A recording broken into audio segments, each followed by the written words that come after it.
은혜 찬양 감사드립니다. 이제 성경 말씀을 봉독하겠습니다. 각 가정에서 온라인 생중계 예배로 참여하시는 성도님들께서도 함께 봉독해 주시기 바랍니다. 오늘 우리에게 주시는 하나님의 말씀은 신약 성경 누가복음 12장 16절에서 21절까지 말씀입니다. 제가 가지고 있는 성경은 신약 성경 114페이지입니다. 누가복음 12장 16절에서 21절까지의 말씀을 함께 교독하시겠습니다. 제가 먼저 읽겠습니다.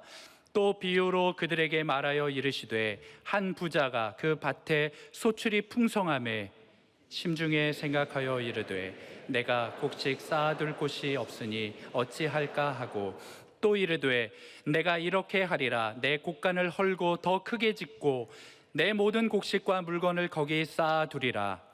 또 내가 내 영혼에게 이르되 영혼아 여러 해 쓸 물건을 많이 쌓아두었으니 평안히 쉬고 먹고 마시고 즐거워하자 하리라 하되 하나님은 이르시되 어리석은 자여 오늘 밤에 내 영혼을 도로 찾으리니 그러면 내 준비한 것이 누구의 것이 되겠느냐 하셨으니 자기를 위하여 재물을 쌓아두고 하나님께 대하여 부요하지 못한 자가 이와 같으니라. 아멘. 사랑하는 형제자매 여러분, 영가족 여러분, 일주일 전만 하더라도 상상도 할 수 없는 특세의 영광과 은혜를 주신 주님을 찬양합니다. 한 치의 오차도 없었어요. 또 게시판에 이런 분들이 이제 마음을 모은 것이 뭐냐면 하나님의 타이밍이었다. 여러분, 하나님의 타이밍의 은혜를 받기를 바랍니다. 영적인 대성황이었다. 잔치였다. 천국 잔치의 예고편을 맛보기를 바랍니다. 그리고 무엇보다도 특세를 통하여 삶의 수많은 어려운 것들이 대반전이 일어났다. 대반전의 역사가 일어나기를 바라는 것이에요. 꿈같은 특세를 나게 하시고 이 팬데믹을 훌쩍 뛰어넘는 복을 받았다고 생각합니다. 그래서 어제 마지막 우리 찬양 예수 산소망 Jesus Christ My Living Hope라고 막 찬양을 하는데 막 사람들이 막 그냥 모든 성도들이 같이 이렇게 비상을 하는 거예요.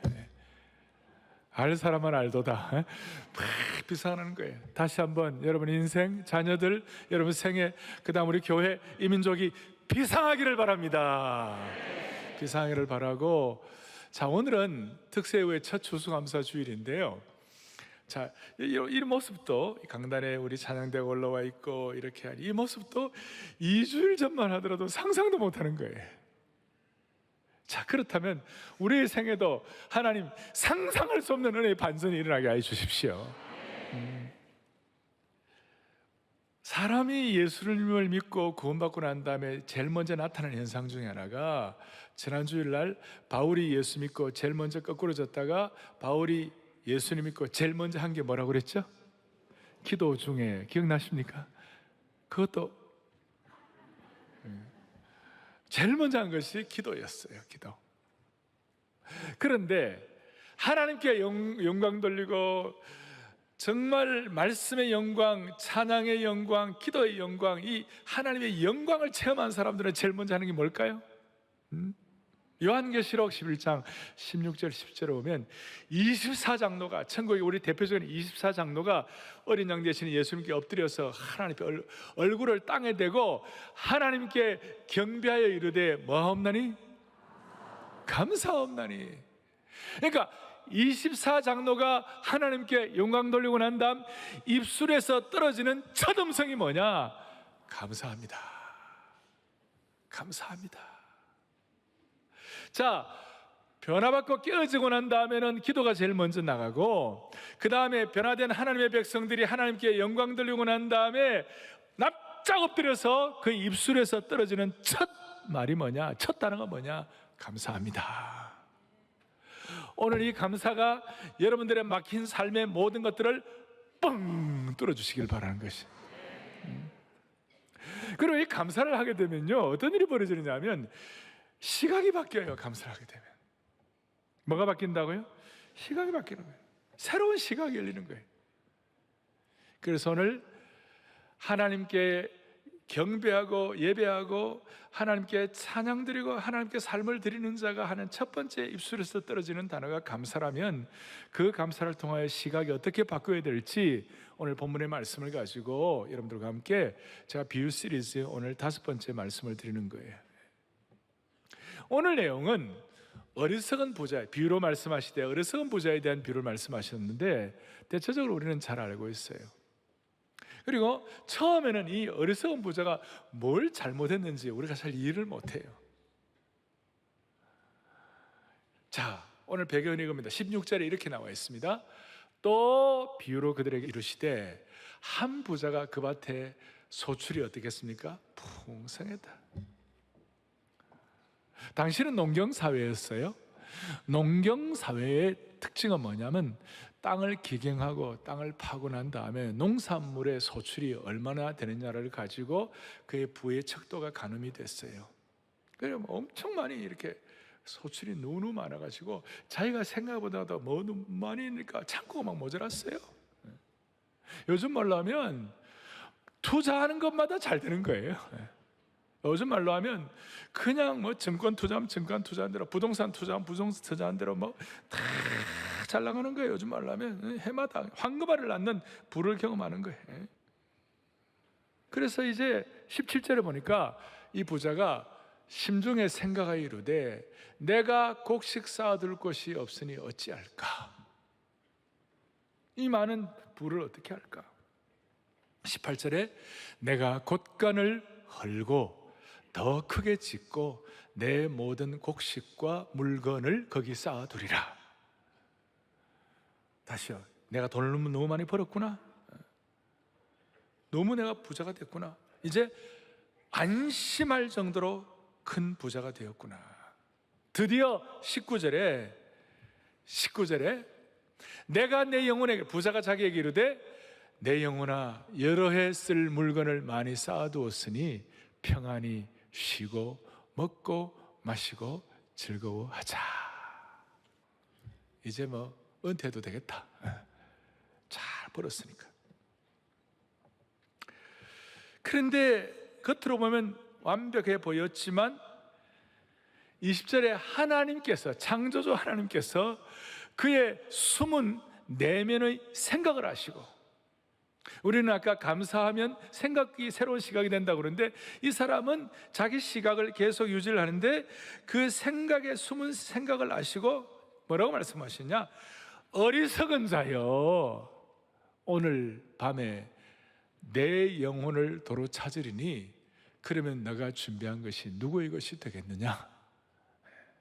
누구의 것이 되겠느냐? 그리고 그날 밤 그 영혼을 데리고 가셨습니다. 오늘 이 말씀과 연관된 우리 기독교 유머가 하나 있는데요. 어떤 돈 많은 부자가 하나님, 제가 재산의 일부분을 하나님께 드릴 테니 저 좀 오래 살게 해주세요 그랬어요.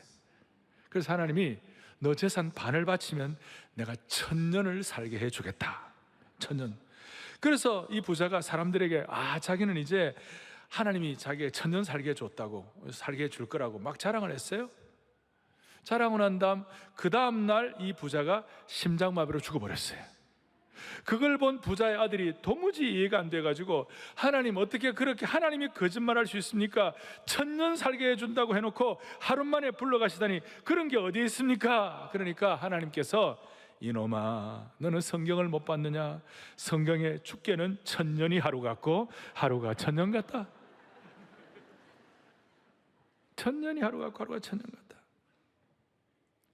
여러분, 이 부자가 왜 이렇게 어리석게 됐을까요? 첫째, 자기가 많이 번 걸 그게 자기 거라고 생각했어요. 자기가 재산의 주인이라고 생각했어요. 그런데 진짜 재산의 주인이 누군지를 몰랐어요. 자기 재산의 주인이 자신이 아님을 몰랐고 자신은 관리자일 뿐 주인은 하나님이신데 그걸 몰랐어요. 우리식으로 말하면 청지의식이 없었다는 거예요. 자기 손에 잡고 있는 것은 다 자기 거라는 사고방식을 가졌어요. 사실은 물질은 하나님 우리가 이 땅에 살아가는 동안 하나님 우리에게 맡겨주신 것인 줄로 믿습니다. 제가 기대하는 아멘 소리만큼은 안 크네요 보니까. 다 착각이에요. 생각이 안 바뀌는 거예요. 금요일에 메시지를 전하는 우리 젊은 현승은 원장, 제 아들뻘인데 젊은 사람이 하나님께서 은혜 줘 큰 부를 이루었어요. 자기는 그걸 한 번도 자기 거라고 생각해 본 적이 없대. 요즘 보게 되면 참 지혜로운 크리스찬 기업가라고 생각합니다. 그래서 자기는 청직이라는 말을 입에 달고 다니더라고. 보니까 청직이라는 말 계속 써요.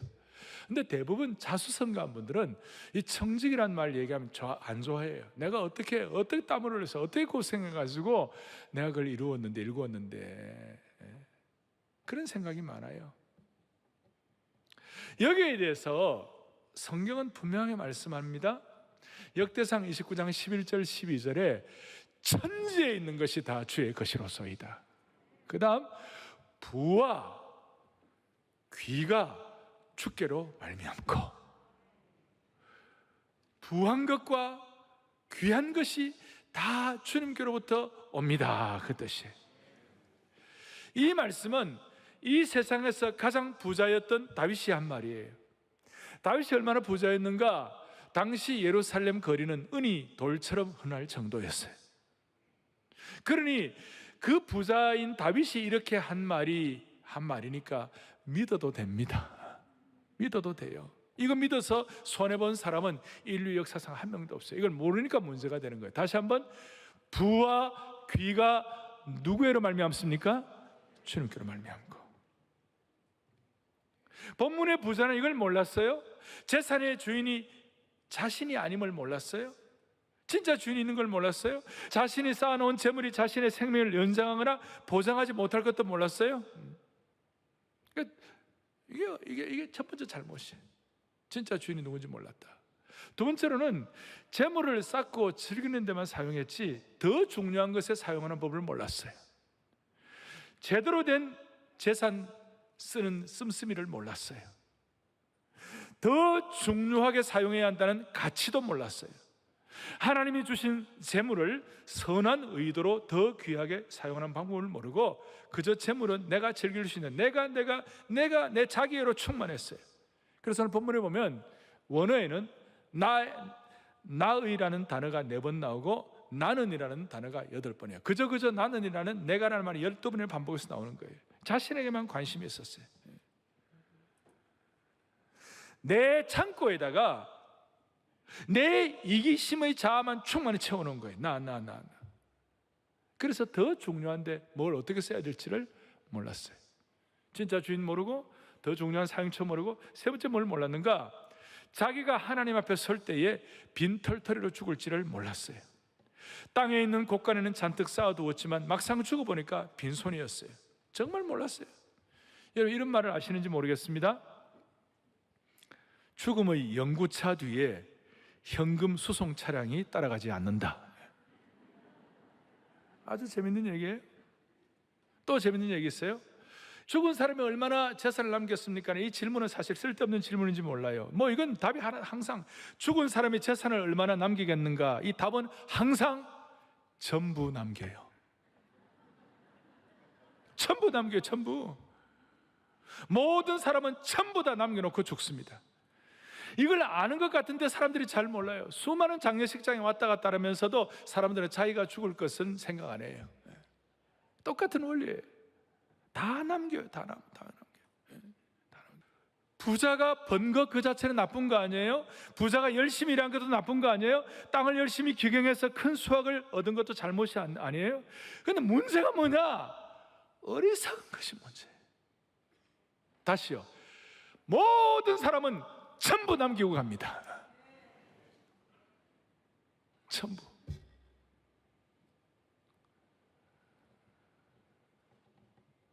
부자는 돈이 많아서 천국에 못 들어간 것이 아니라 하나님의 통치를 받아야 할 사람이 돈의 통치를 받아가지고 못 들어간 거예요. 그래서 여기서 깊이 생각할 것이 있어요. 그것이 뭐냐면 자기 능력을 넘어선 성공이 항상 문제예요. 자기의 그릇을 넘어선 성공이 항상 조심스럽다니까요. 다시요. 그 밭에 소출이 풍성했다고 그랬습니다. 사업 번창하는 나쁜 거 아니고, 승진하고 연봉이 오른 거 잘못된 거 아니고, 투자 가치가 오른 것도 나쁜 거 아니에요. 문제는 뭐냐? 왜 주님이 이 사람을 어리석은 자라고 말씀하셨는가? 19절에 여러 해 쓸 물건을 많이 쌓아뒀으니 평안에 씻고 먹고 마시고 즐거워하자. 어떤 뜻이에요? 자신의 부가 자신의 즐거움과 자신의 안정을 보장할 것이라고 믿었던 거예요. 그 바보 같은 어리석음, 부의 가장 큰 문제예요. 모든 거 다 갖춰 있으면 자기가 평안할 것이라고 생각하는 참 어리석은 거예요. 그래서 어리석은 부자의 진짜 큰 문제는 뭐냐면요, 능력을 넘어선 성공이었어요. 자기의 실력과 자기의 능력을 넘어선 성공이에요. 부자가 기대한 것보다 더 많이 출세해요. 그러니까 창고를 넘었죠. 거기에 주소할 거 쌓을 데가 없었어요. 자, 무슨 뜻이냐?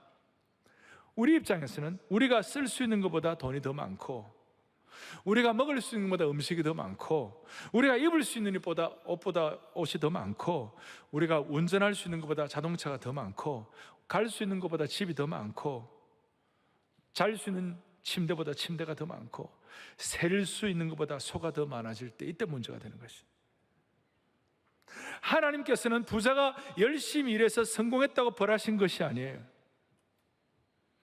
문제는 자신의 능력을 넘어선 성공을 가지게 되었을 때에, 이제 오늘 핵심이에요, 그 마음이 어리석은 판단을 하게 된 것이, 그 마음이 잘못된 판단을 하게 된 것이, 마음이. 여러분, 이런 내용들을 가지고 지금도 인터넷에서 로또라는 단어를 치면 가장 먼저 만나는 기사 중에 하나가 로또의 비극이라는 제목이에요. 돈 때문에 아내가 남편을 죽이고, 남편이 아내와 가족을 죽이고, 형이 동생을 죽이는 비극적인 실제 사건이 일어나는 거예요. 능력을 넘어선 대박이 갖는 실체예요. 여러분, 톨킨의 반지의 제왕이라는 영화를 보았을 것입니다. 인간에게는 절대 반지가 권력이 아니라 재물이 되면 그때부터 어리석은 부자처럼 비극적인 운명을 향하여 낭떠러지를 향해 달려가는 기차처럼 폭주하는 것이에요. 그래서 주님께서는 뭐라고 말씀하세요? 이 창조의 원리가 어긋나니까, 창조의 원리는 뭐냐면요, 마태복음 6장 24절에 너희가 하나님과 재물을 겸하여 섬기지 못하느니라 그랬어요. 하나님과 재물 두 가지를 같이 섬기지 못하는, 그래서 이 말씀을 드려도 많은 분들이 돈이 독이 되더라도 그거 한번 벌어봤으면 좋겠다. 그 사람들이 그렇게 어리석어요.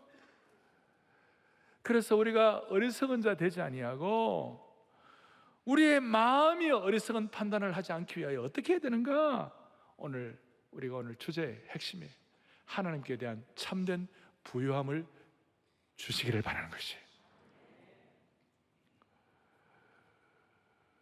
인생을 우리가 하나님에 대한 참된 부유함을 갖는다고 말을 할 때에, 여러분, 사도 바울 같은 대단한 분도요, 우리가 하나님에 대한 참된 부유함을 왜 갖습니까?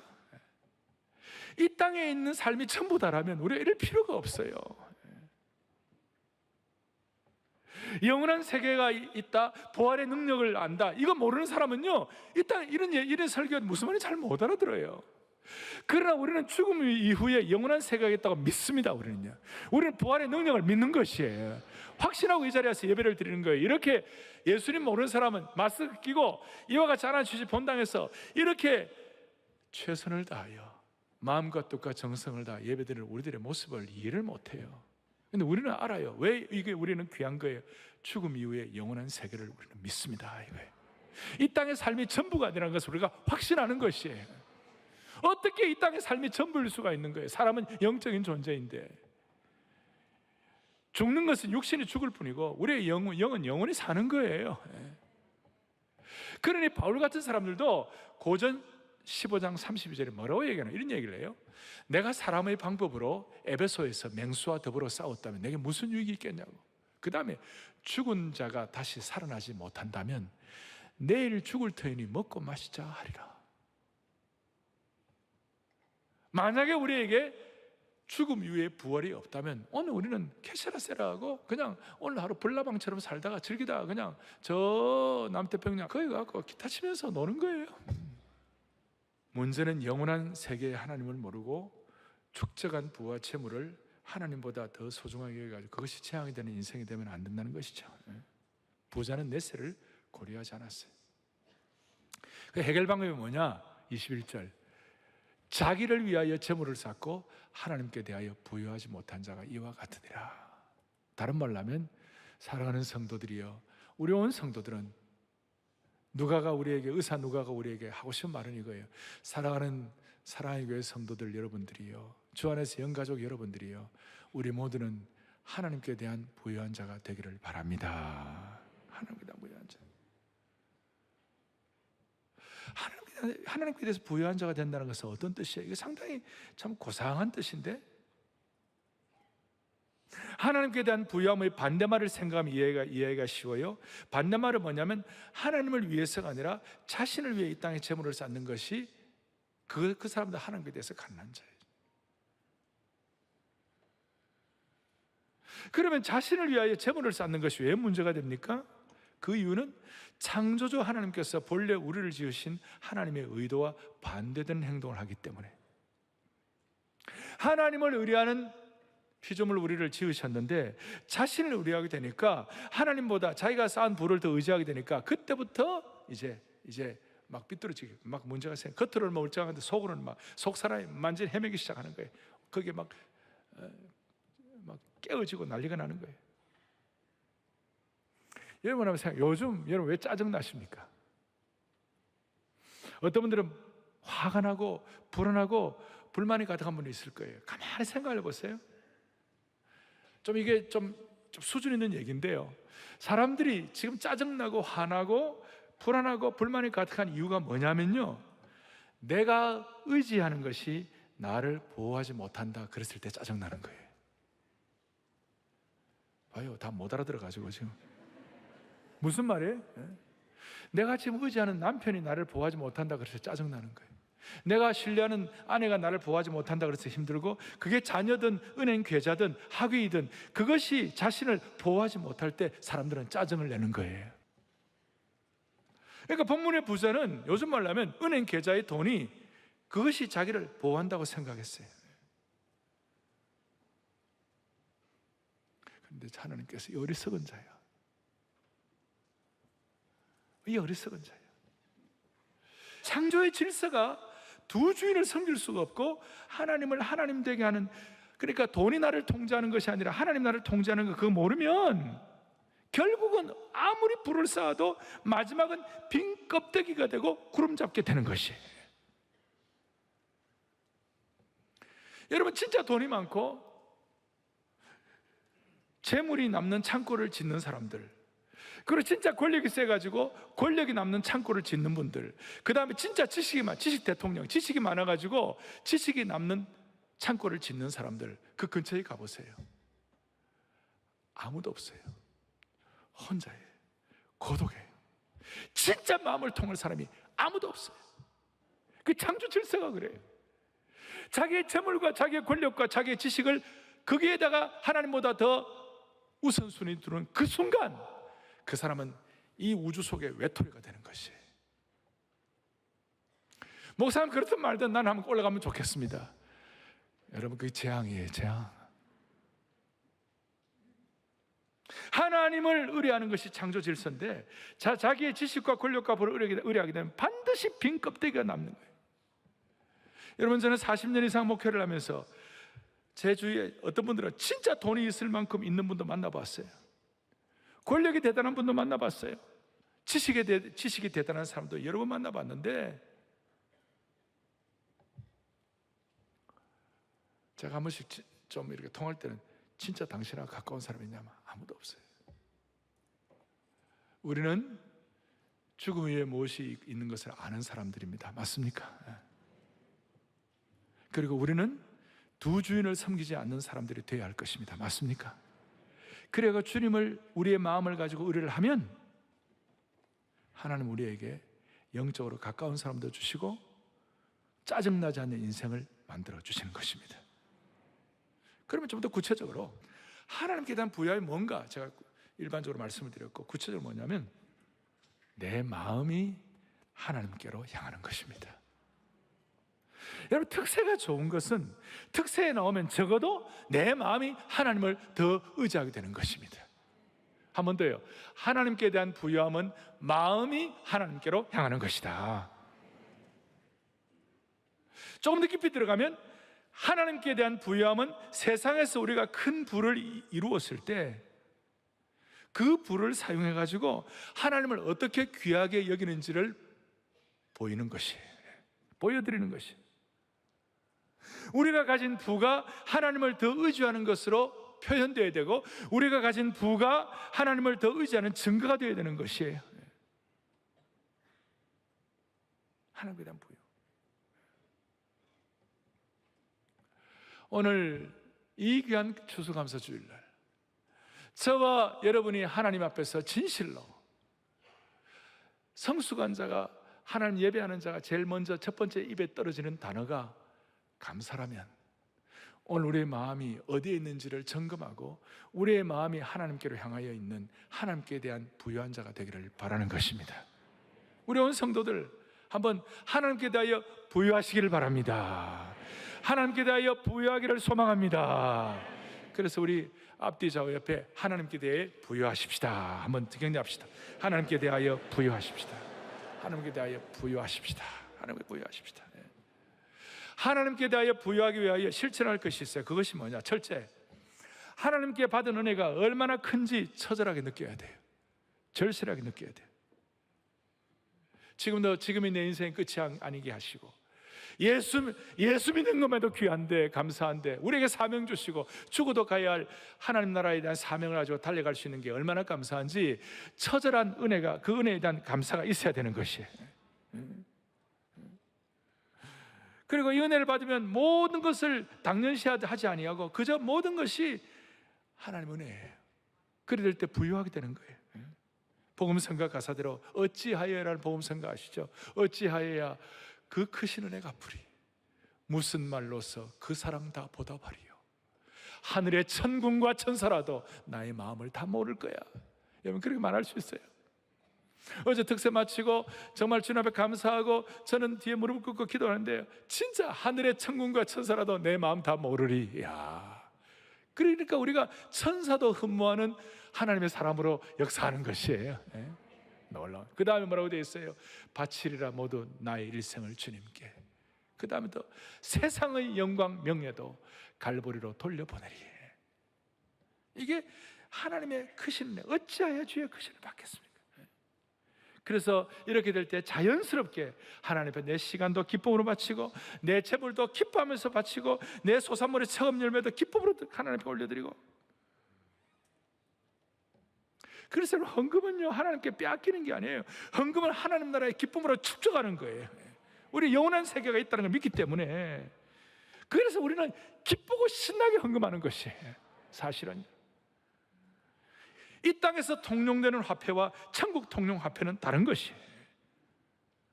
그리고 물질뿐만 아니라 내 생명도, 내 몸도 주님 앞에 올려드리고 싶다 하는, 이것이 바로 뭐냐면 하나님께 대하여 부유한 것입니다. 이것이. 그리고 드리면서도, 하나님께 대해 부유한 사람은 드리면서도 늘 황송한 거예요. 많이 드리면 드릴수록 더 이것밖에 안 된다고 기쁘게 드리는 거예요. 억지로 드리는 것이 아니라 그냥 드리는 거예요. 이게 하나님께 대해서 부유한 자라니까요. 그럴 때 하나님은 가끔씩 초자연적인 개입을 하시는 것이, 특별히 재정적인 기적을 베풀어 주시는 거예요. 와라메이커는 그 어릴 때 교회 건축을 하는데 벽돌 몇 장을 드렸어요. 그런데 하나님께서는 초자연적인 개입하셔가지고 하나님께 대한 부유함을 아시고 미국의 백화점의 왕이 되게 하셨어요. 우리나라의 어떤 분은, 장로님은 병아리 12마리를 가지고 수조 원이 되는 기업을 하게 하셨어요. 그 다음 또 돈을 크게 못 벌더라도 하나님께 대해서 부유한 자에 대해서 하나님 은혜를 주시는데, 어떤 은혜를 주시느냐면, 돈을 크게 못 벌게 되면 최소한 적게 거두어도 모자라지 않게 하시는 은혜를 주시는 것이에요. 여러분, 수입이 빠듯하더라도 그 집안에 화목과 건강을 주시면 그게 좋은 거예요. 하나님 그렇게 하시는 거예요. 수입이 많아도 건강을 보호해주지 않으시면 병원비로 다 나가고, 자식을 보호해주지 않으시면 자식들 사고 쳐가지고 엉뚱한 대로 물질이 다 빠지는데, 희한하게도 하나님께서 가정적인 간섭을 하시면 이게 해결이 되는 것이에요. 하나님께 대해서 부유한 자, 이런 걸 알게 되면 우리는 기쁨으로 신나게 마음도 회복되고 하나님 주신 회복도, 하나님 주신 부유함도 갖고. 또 하나, 우리가 하나님께 대한 부유한 자가 되기 위하여 물질이나 삶이나 재능을 가지고 하나님을 신뢰하는 부유함을 갖는 것뿐만 아니라 영혼 구원을 갖고도 하나님에 대해서 부유한 자가 될 수 있어요.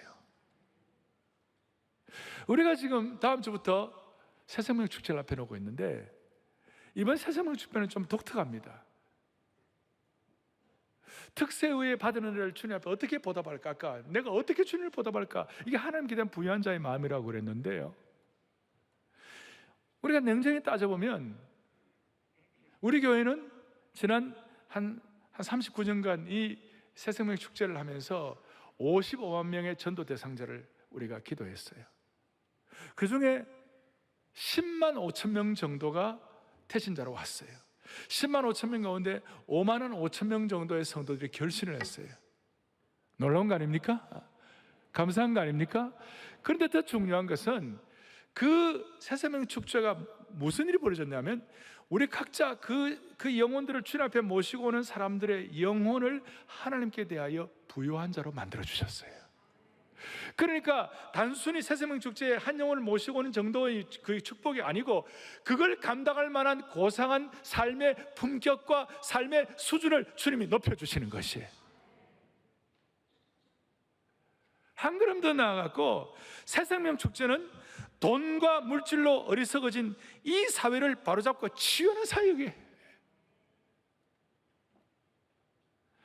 오늘 이 사회는 많이 병들고 있어요. 우리가 병든 이 사회에서 새생명 축제라는 이유가 뭐냐? 우리 교회가 한 영혼을 구원해서 천국에 들어가는 그것도 좋지만 그 이상의 것이 포함되어 있어요. 다시 한번 뭐예요? 돈과 물질로 어리석어진 이 사회를 바로잡고 치유하는 것이 새생명 축제의 은혜인 것이에요. 이게 얼마나 부유한지 몰라요. 우리가 하나님께 대한 부유함을 가지고 영혼에 집중하면 하나님이 이 사회를 반드시 치유할 거예요. 이 나라의 소망의 문을 여실 거예요. 하나님의 영광이 이 땅에 임할 것이고, 이 나라가 세계 선교를 마무리하는 국가가 될 것이며, 우리 후손들이 마음 놓고 사는 나라로 만들어 주실 것이에요. 코로나 이후에 하나님이 사용하시는 위대한 국가가 될 수가 있습니다. 다시 한번, 이 새생명 축제 대각성 전도 집회는 한 영혼을 구하는 데만 목적이 있는 것이 아니라 하나님께 대한 부유한 자를 많이 만들어서 이 땅을 치유하는 데 목적이 있는 것이에요. 이걸 위하여 우리 교역자들, 우리 교회 중직자들, 순자님들부터 우리가 정신 바짝 차리고 하나님께 대한 부유한 자가 되기를 바랍니다. 우리는 이번에 나라를 위하여 기도하고 애쓰면서, 고려는 귀족의 나라, 불교의 사상을 기초로 한 귀족의 나라예요. 70, 80% 이상 되는 사람들의 하층민들이 죽을 고생을 하고, 조선은 사대부의 나라, 유교의 나라, 사대부 양반의 나라, 대부분의 사람들은 죽을 고생을 하고 유교를 기초로 한. 그러나 이 대한민국은 고려와 조선의, 물론 역사는 그렇지만 완전히 다르게, 이 대한민국은 한 사람 한 사람이 얼마나 하나님 앞에서 소중한 것인지를 깨닫고 모든 권한은 국민들에게 나온다 이거예요. 그걸 우리가 신앙을 기초로 해서 그 일이 이루어지는 것이에요. 그럼 어떻게 이루어집니까? 저와 여러분이 하나님께 대한 부유한 자가 되어가지고 한 영혼이라도 주님 앞에 올려드릴 때 무슨 일이 벌어지는가? 이 나라가 하나님 나라를 위한 위대한 국가가 될 수가 있는 것이에요. 우리의 삶이 고상하게 되는 것이에요. 우리는 국민소득 3만 불 시간을 거의 10년을 왔다 갔다 하고 있어요. 근데 제가 해외를 다녀보거나 전 세계 잘 사는 나라들을 보면 7만 불, 8만 불 올라가면요, 다 하나님 버립니다. 그 재물 이런 것들이 다 자기의 삶에 어떤 의지하는 바가 되어가지고 다 버립니다. 하나님 버립니다. 하나님 다 버립니다. 하나님은 우리나라가 이 3만 불 시대에 좀 고생하면서 우리가 그래도 하나님께 대한 부유함을 가지고 두 마음을 갖지 않는 한국교회 성도들이 더 무장될 때 하나님 우리나라 4만 불, 5만 불 만들어주시면 그것은 세계 선교를 위하여 필요한 국가가 되는 것이고, 그것을 기초로 해서 남북이 복음적 평화 통일을 이루는 것이에요. 자, 하나님께 대한 부유, 우리 마음의 부유, 그리고 영혼 구원을 통한 이민족의 부요, 오늘 이 부요를 통하여 여러분 모두가 다 딱 하나님께 영광 돌리는 자가 첫 번째 떨어지는 그 입술의 단어가 감사가 되기를 바랍니다. 마지막 고린도후서 8장 9절을 또박또박 같이 우리가 고백하고 말씀을 마무리하겠습니다. 같이 보겠습니다. 우리 주 예수 그리스도의 은혜를 너희가 알거니와 부유하신 이로서 너희를 위하여 가능하게 되시면 그의 가난함으로 말미암아 너희를 부유하게 하려 하심이라. 아멘. 오늘 이 주님이 우리에게 주신 부요가 한 분 한 분의 삶에 그대로 체화되기를 소망합니다. 자, 다 두 손을 펼치시고 하나님의 부요에 대해서 다 감사하자 주께, 다 감사하자 주께, 다 감사하자 주께, 치밀어 오르는 감사를, 내가 의뢰하던 것 때문에 짜증이 난 거 있다면 하나님 제대로 의뢰하는 부유한 자가 되어서 세상을 바꾸고 인생이 높은 품격으로 고상하게 되는 그런 삶의 길을 뚜벅뚜벅 걸어갈 수 있도록 다 감사하자. 다 감사하자.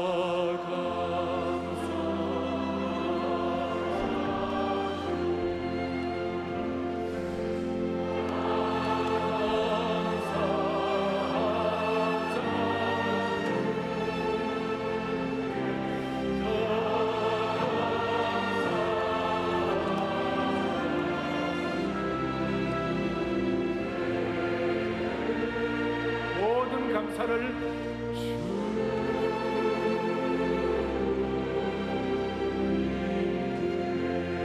다 감사하자.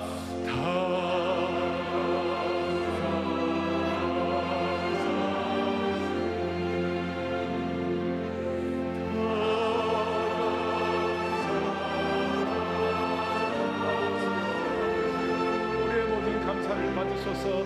다